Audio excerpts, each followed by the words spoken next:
A very good evening to all of you. Good to be back in this format for our media briefing in a physical format after almost, I think, the first one this year.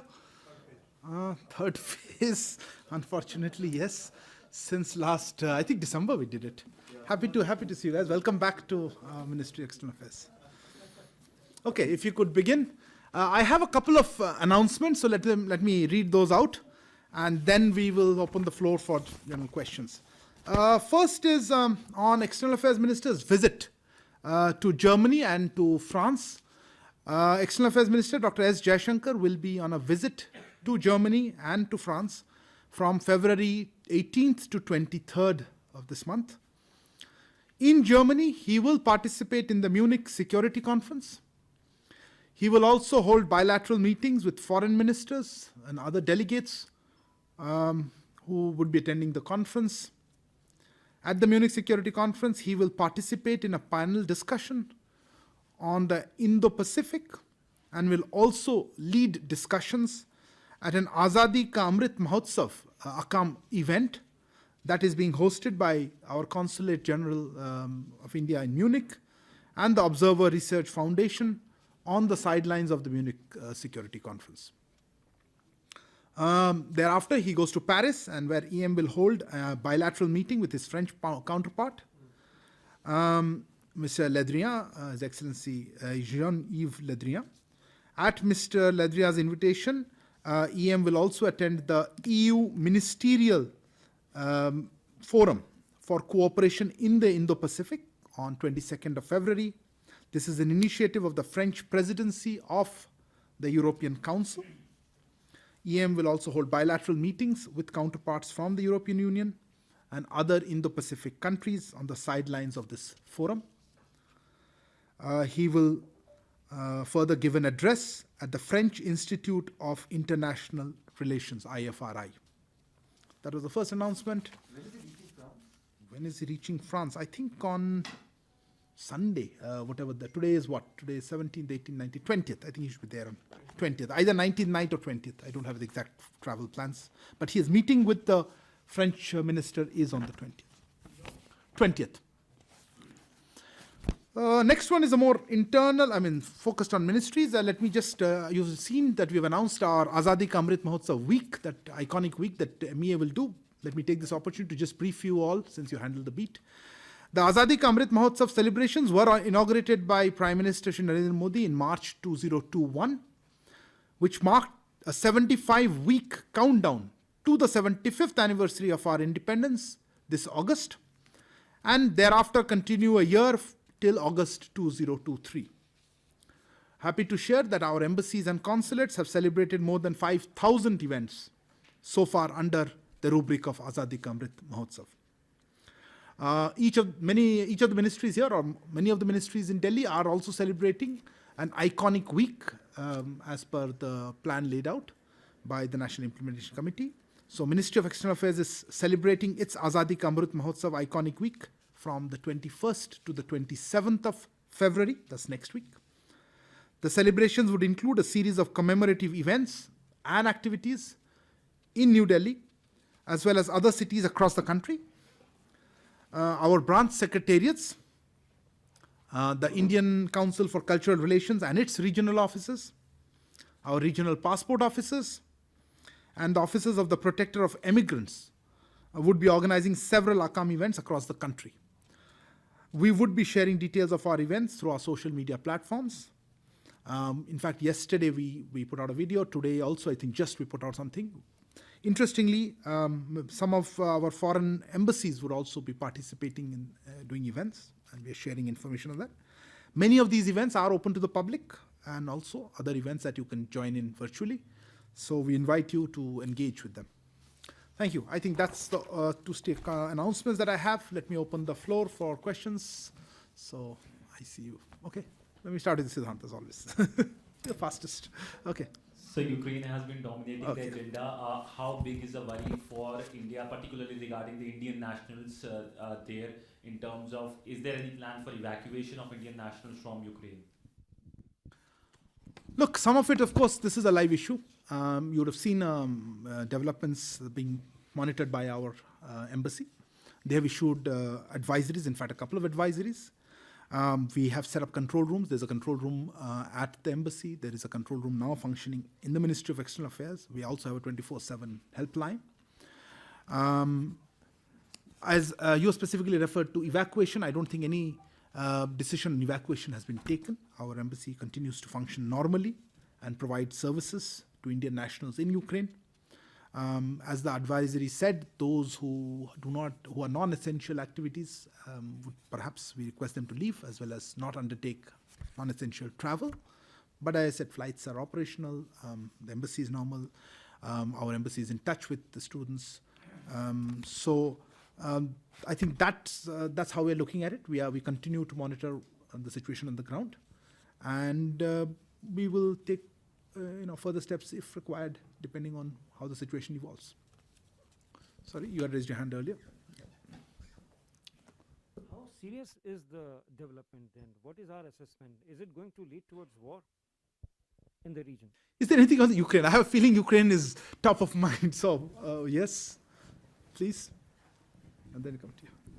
Any special flight arrangement from India to Ukraine for the students, or some as commercial basis?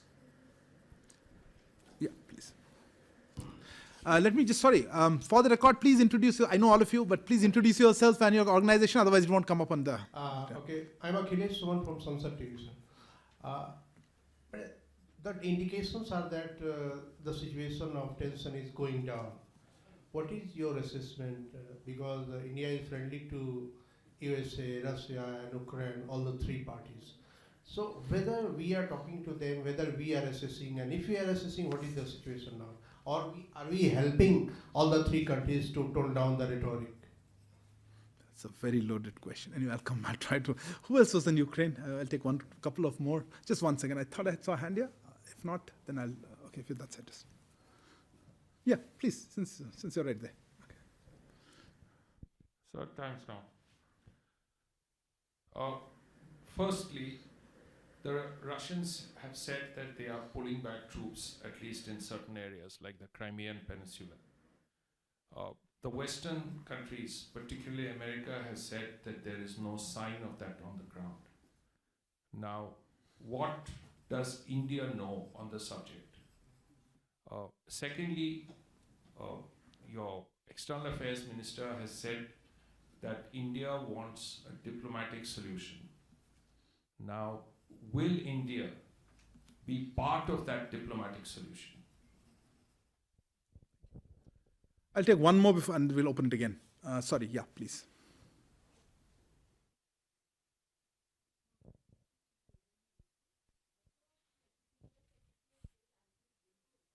I think the mic's off.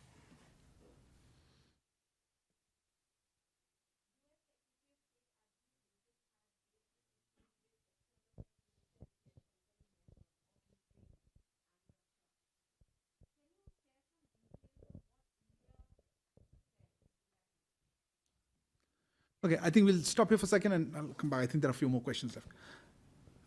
Look, a couple of them I'm happy to say I have no idea, simply because I don't think I don't think I'm the best place to indicate what the ground situation is happening in terms of troops or stuff like that. We are also monitoring developments. Our embassy is functioning, so they have some sense of what's happening. But even they would be hard pressed to, these are assessments, these are comments, so we've been monitoring that. So I don't have an immediate specific answer to whether their tensions are going down. Yes, we saw some comments that the Russian troops might have come down, but you also saw comments saying no. Not having any particular readout or understanding of the nuances and the technicalities, I would not like to get down on that. Again, that relates to, I think, your question, how serious is the situation? Well, obviously, look, when we issue an advisory, we take on board the developments that are happening, as well as our assessment of how we can assist our citizens who are there.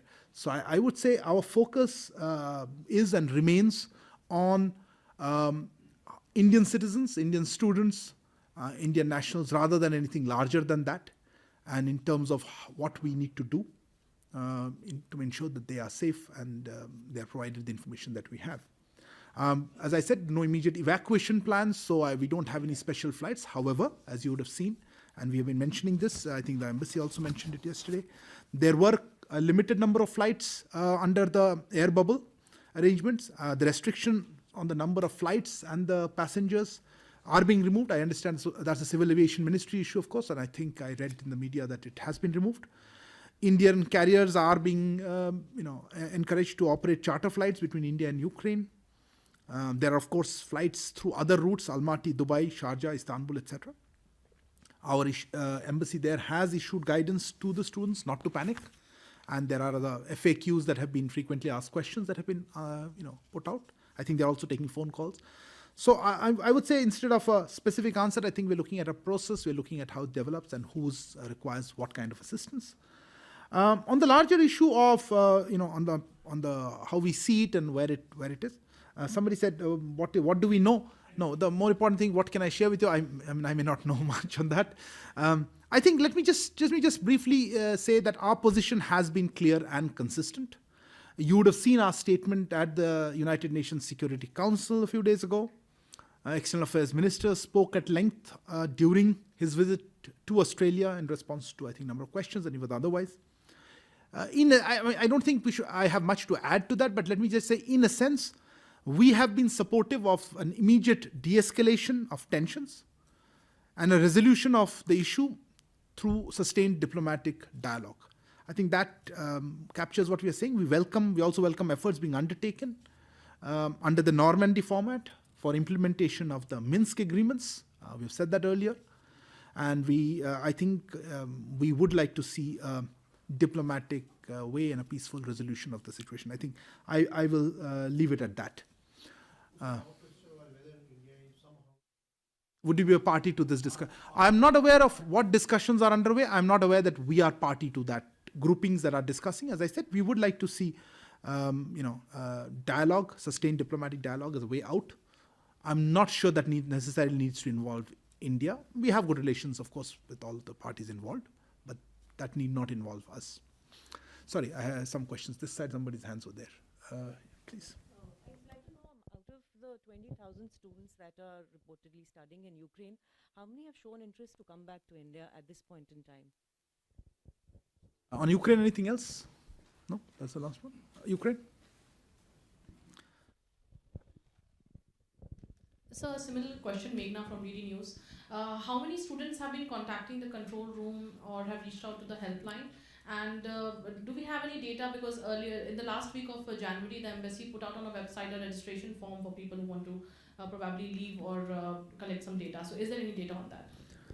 Okay, nothing else in Ukraine? Okay. Look, I don't have the exact numbers here because the control room started only yesterday afternoon. But I will share with you. I will get back to you what if number of phone calls or other ways of contact that we've had. A little later, let at least 24 hours pass. There was a registration process that was initiated by our embassy, I think end of January, as you said correctly. And that did elicit a good number of responses. I don't have an exact number for you. As you know, we encourage citizens who are living abroad to register with the embassy. It's not always done, but this is an opportunity where we encourage them to do so. So I think the embassy has a good sense now of how many students are there. As regards the students who wish to come back, look, we got sporadic requests from people who were not so much coming back, but were concerned.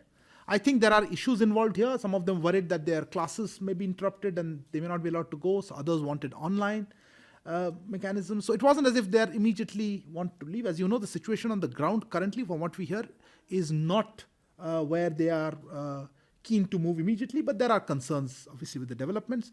But I don't think it's an evacuation. So we leave it to the students, to themselves to figure out. Today, of course, I think we've got calls and messages to our embassy, but let me not give you information which is incorrect at this point. We'll collate something and we'll try to share that with you as in the days to come. Okay, moving on. Other topics? Okay.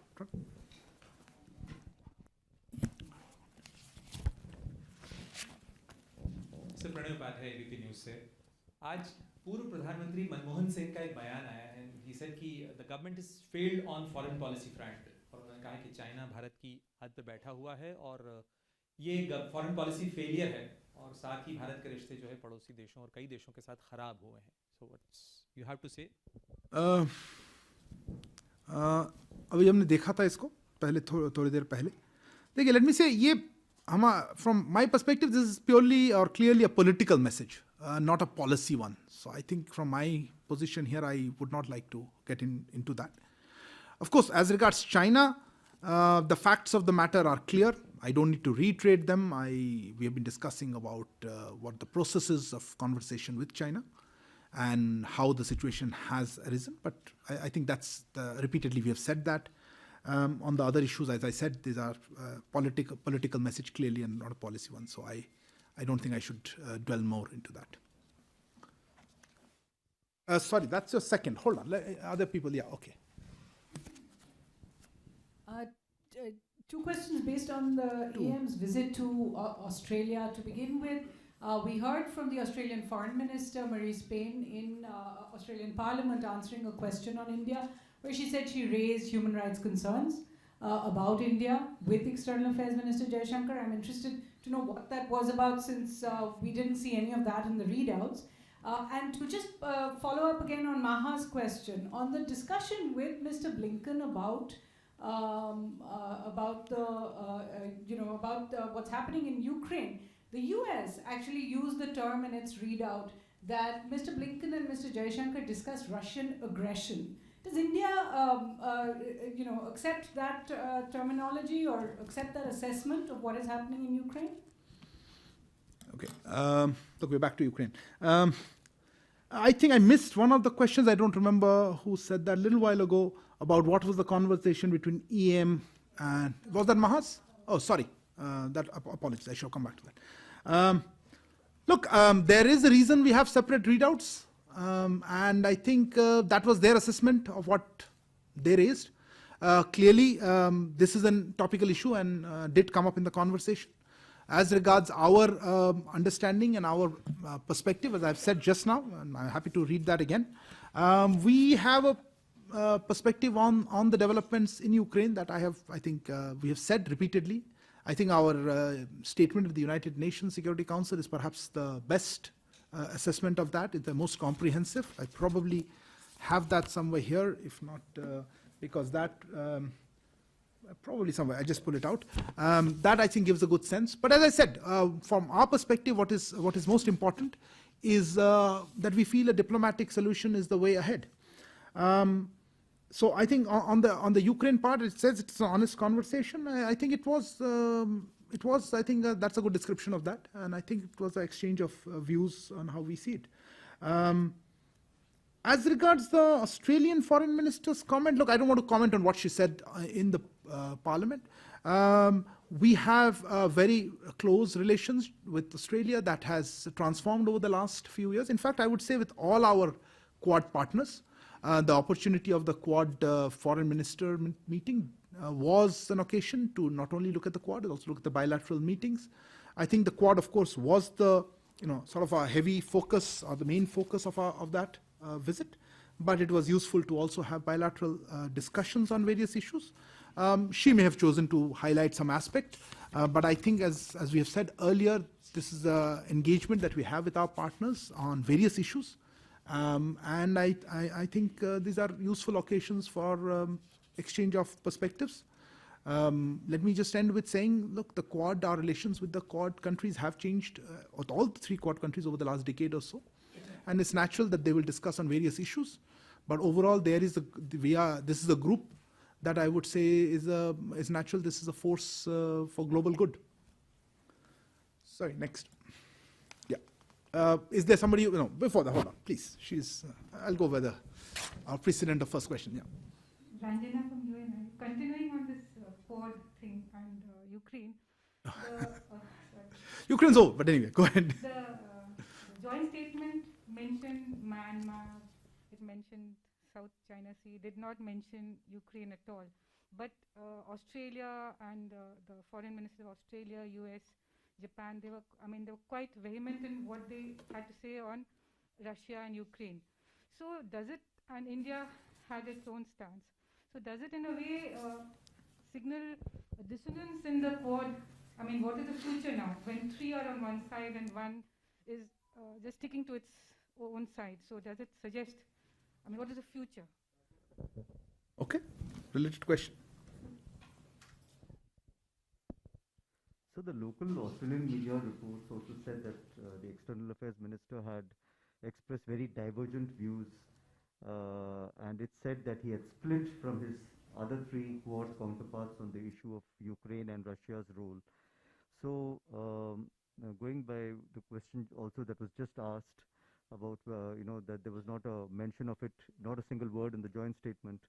So did India actually block any reference to Ukraine and to Russia and Ukraine in the joint statement?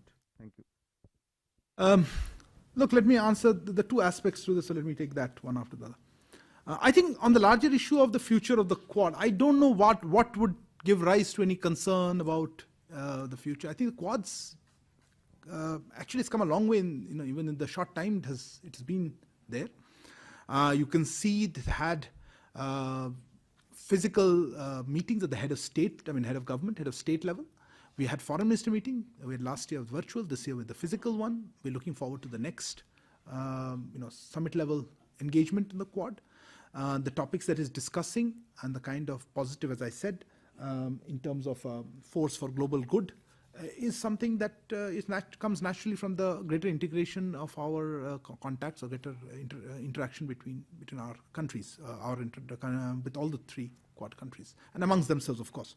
So I don't know how that would be any way be read out of this. I would certainly not be in a position to echo that thought at all. On the specific issue on whether some issue came up or not, look, speculation is good. I will leave that to you. Please continue to speculate.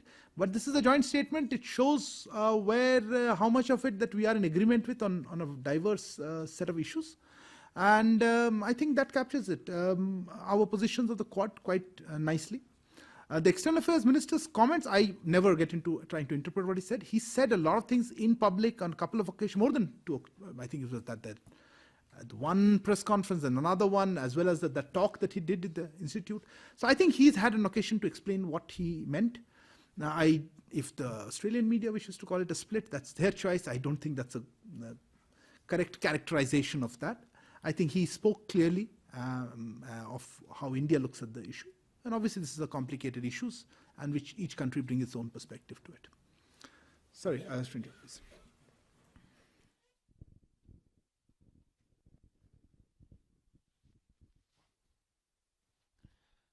So when you remember, there was a time when the Canadian Prime Minister, Mr. Trudeau, was very, very critical on the farmers' agitation, and he had a lot of things to say. Now, if you look at the situation in Canada, there is an emergency that has been called. It's not often that any country, any democratic country, has an emergency. Now that the situation is what it is in Ottawa, especially with the truckers and so on,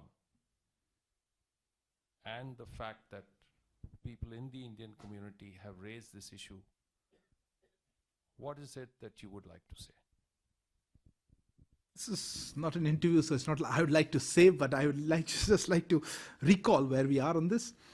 Look, we have been following and we are following, I would say, developments in Canada in the context of blockades and the protests. We have noted that the government of Canada has actually invoked the Emergency Act. Let me leave it at that on that issue. But let me just recall that on 8th February, our High Commission in Ottawa issued an advisory for Indian nationals in Canada and Indians traveling to Canada, asking them to exercise caution and remain alert, avoid areas where demonstrations and large gatherings are taking place, and monitoring the evolving situation. I think the High Commission continues to look at developments there very closely, and if whatever is needed, we will take further action. Sorry, let me start with people who haven't asked. I'll come back to you. You guys always asking, okay. Good evening, I'm Sarjana Sharma from Sanmar. हिजाब को लेकर काफ़ी controversy और आप अमी clear भी कर चुका है, लेकिन इसको ज़्यादातर जितने ट्वीट्स आ रहे हैं ये कहा जा रहा है कि बैन ऑन हिजाब इज अ रिलीजियस फ्रीडम को वायलेट करता है. तो और ये मामला अभी धीरे धीरे हो सकता है कि इस्लामिक कंट्रीज एकजुट हो जाए, और यहाँ भी कुछ लोगों ने कहा कि हम यूएन जाएंगे. तो इस पर इंडिया अपना स्टैंड कैसे क्लियर करे? देखिए, ये विदेश मंत्रालय का टॉपिक नहीं है, तो इसमें हमारा कोई डायरेक्ट कमेंट नहीं है। पर जब कोई दूसरे देश या कोई बाहर से कोई टिप्पणी करती है इस विषय पे, नहीं, आपने कहा जाएगी तो क्या करेंगे, मैं ऐसे हाइपोथेटिकल सिचुएशन पे नहीं जाना चाहता हूँ। आपने हमारे स्टेटमेंट्स बयान देखे होंगे जिसमें हमने कहा है कि जो हमारे अंदरूनी मामला है उनमें इस तरह के टिप्पणी वेलकम नहीं है, और हमारी जो कॉन्स्टिट्यूशनल मैकेनिज्म है, हमारी कॉन्स्टिट्यूशन है और जुडिशियल सिस्टम है और डेमोक्रेटिक ईथोस कहते हैं, मुझे हिंदी में नहीं मालूम डेमोक्रेटिक ईथोस को कैसे ट्रांसलेट करें, पर ये हमें एक फ्रेमवर्क देता है जिसके अंदर हम ऐसी चीज़ों का हल निकालते हैं। और ये इशू अभी सब जुडिस है, कर्नाटक हाई कोर्ट देख रही है इस पर, तो इसीलिए मेरे पास ऐसा कोई टिप्पणी नहीं है। पर बाहर के अंदरूनी इशू या जो हमारे ऐसे इशू है जो भारत के संविधान या भारत के लोग जिसमें हल निकाल सकते हैं, इस पे बाहर के लोगों का टिप्पणी हमें बिल्कुल स्वीकार नहीं होगा। Sorry, some questions. Anybody who hasn't asked, sorry, you guys are going to wait. Sorry. Yeah, hi, this is Nivedita from ANI. Regarding the India-EU virtual summit tomorrow, what is the expected outcome? India-UAE. UAE, yeah. Okay. India-UAE virtual summit tomorrow. What is the expected outcome, especially on the free trade agreement, and what time is the summit scheduled? Look, we have a policy of not. I mean, if I announce what we think might happen, we would be prejudging what the leaders would say. Let me just say that, look, this is a very important event that's coming up. This is relations with the United Arab Emirates have really seen a deepening and a transformation over the last few years. I think it is now a relationship that covers or spans numerous areas. We will try to share with you some information on what exactly is the state of the relationship. Of course, I would not like to prejudge the conversation between the leaders. We have made some progress in certain agreements, which you would probably be following. And once the summit is over tomorrow, we should be in a position to share more details to the extent possible. What exact time? Look, I think once the program is out, we will let you know. It's tomorrow evening, but exact time, there is some working on the exact location and how it will be shared with you. So, but certainly this is an important activity and event, a virtual summit to the UAE, and I think we would like to highlight and share with you all that we can. Behind you. Oh, I don't know if this is your first question, but go ahead. Sir, Shudhiranjan from Bloomberg. So we've seen Iranian representatives making rounds of Japan, South Korea in the anticipation that they will be able to sell oil. Have we seen such delegations in India? If you could share any details on that, sir. Look, I'm always scared to give a categorical answer because I'm not aware of it. However, this is a question better posed to our Ministry of Petroleum and Natural Gas if they are aware of it, or the companies may be discussing, or maybe there is no such development. So as I said, I am not in a position to comment on it. Okay. So just.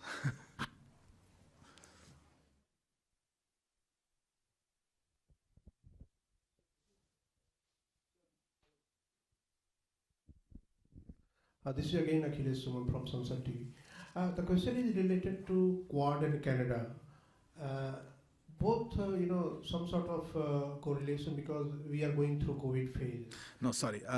Before you, how Quad and Canada relation?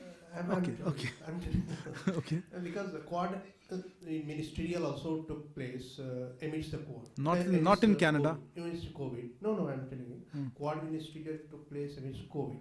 So, what type of cooperation? What is the trajectory of cooperation among the Quad countries, given the fact that all the 4 countries are facing, some sort of economic situation, downturn, manufacturing problems, supply chain issues? So, what type of cooperation has been decided? And about Canada, both Canada and India are democratic country. India has said that taking vaccine is a voluntary thing. You can take vaccine voluntarily. If you don't want, you can't take. But Canada, why Canada is putting pressure and making it mandatory? So don't you think that this is contradictory to the democratic norms in a democratic country? I'll take the second one first. You are not going to get me to comment on what the Canadian Parliament, Canadian people, the Canadian government want to do with Canadian citizens. I think I would be upset if somebody did that about India, and I don't think I should get down that route. But on the Quad, I think it's a very interesting question. Look, the Quad has evolved since it started off. Of course, Quad has been meeting at a lower level, but I'm talking about since it became at the summit level. It has identified areas where it is where they feel the four countries that together, working together, they can help. Be, as I keep on saying, a force for global good. Vaccines is one interesting element, obviously, because of the COVID situation. But there are other areas. We're looking at supply chains. We're looking at collaboration in technology. We're looking at various pillars as are being identified. I would, instead of trying to give you a very long answer right now, my suggestion would be, I think the last two statements, both at the summit level as well as the one which just came out from Melbourne, would be useful starting points. I think one of the elements was, of course, about the vaccine production, and I think that remains on course, and I think some good progress has happened on that. But till it's finalized, let me not announce it. I think that's a good example of what countries that work together bilaterally can do in a grouping like the Quad, and I would urge you to follow that, and we will, of course, share with you more information, let's say perhaps later, particularly before the next Quad summit. Okay, I see all the questions. Okay, you haven't asked, so okay, yes. Sir, Shalandra from News 18. Sir, you have answered about up Hindi में. आपने हिजाब वाले ban पे आपने comment किया था, लेकिन हमारे पड़ोसी मुल्क ने, वहाँ के विदेश मंत्री ने भी इस पे कमेंट किया है, और यहाँ तक कि मरियम नवाज शरीफ ने अपने प्रोफाइल पिक में भी मुस्कान की तस्वीर लगाई है. एक तो इस पर आपका रिएक्शन चाहूँगा. दूसरा ये कि अफगानिस्तान को लेकर जो वीट का प्रोसेस शुरू होना था, ये कहा जा रहा था कि वहाँ पर पंजाब में इलेक्शंस हैं जिसके बाद ये वीट शुरू होगा, तो क्या इस पे कोई अपडेट है? देखिए, हिजाब के मामले में मैंने जैसे कहा अभी, हमारा आई थिंक हमने 2 रिएक्शन दे चुके हैं. आई थिंक हमारे पास और अभी एक्स्ट्रा भी कुछ नहीं है. हमने कहा है उसमें, एक हमने पहले दिया था, 4-5 दिन हो गए अब, कि बाहर के अंदरूनी मामलों में इस तरह के कमेंट हम बिल्कुल, हमें वेलकम नहीं है. और उसके बाद एक OIC के कॉन्टेक्स्ट में एक और डिटेल स्टेटमेंट दिया था. आई थिंक अभी और हमारे पास उस इशू पे कहने के लिए नहीं है. ये गेहूं के मामले में भेजने वाले जो आप कह रहे थे अफगानिस्तान में, देखिए इस पे मैं आपको अपडेट ऐसा नहीं है, पर आप जैसा हम पहले कह चुके हैं कि हम लोग अफगानिस्तान के लोगों की मानवीय सहायता प्रदान करने के लिए प्रतिबद्ध है सरकार. हम ये कह चुके हैं. हम दवाइयाँ और टीकों के शिपमेंट के बारे में जानकारी साझा कर चुके हैं पहले. आपको याद होगा कि रोम में भारतीय दूतावास और संयुक्त राष्ट्र विश्व खाद्य कार्यक्रम ने अफगानिस्तान के अनाज के वितरण को औपचारिक रूप से ये 12 फरवरी को एक उन्होंने MOU पर हस्ताक्षर दोनों पक्षों ने किया था.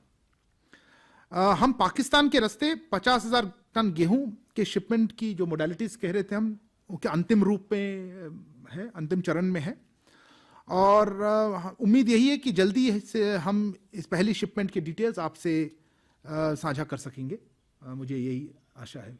मुझे मालूम है कि हम 2-3 बार कह चुके हैं, पर इस बार हमें अपेक्षा यही है कि बड़ी जल्दी आपको बताएंगे क्या हो रहा है उसमें.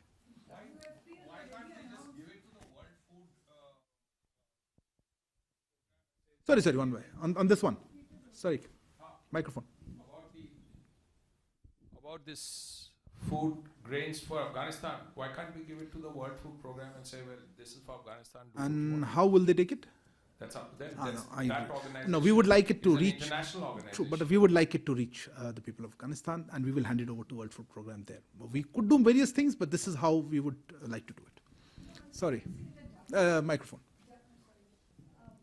WFP officials have already publicly announced that they expect to take charge of it, of the wheat. It's coming on the 22nd. It's going to be loaded on the 21st. Why are we waiting? What still remains to be finalized? If it is all done and dusted, I would have announced it. Sorry, last question. This Monday there was a COVID-19 global action meeting that happened. Any official details on it? And also when there are some additional... Look, we have a 1-question rule. This is the 4th, but anyway, I'll just take the last question. So are there any other manufacturing units being identified here in India to, to actually fulfill the commitments that have been made by the Quad? On the first one, look, that was a closed-door meeting, and hence we are not in a position to officially share what happened. There was a meeting convened by the US, and a number of countries participated in that. But since it was a closed door, I would not like to comment on it officially. As regards the other element, look, this is a process of the Quad. You're talking about the Quad vaccine manufacturing.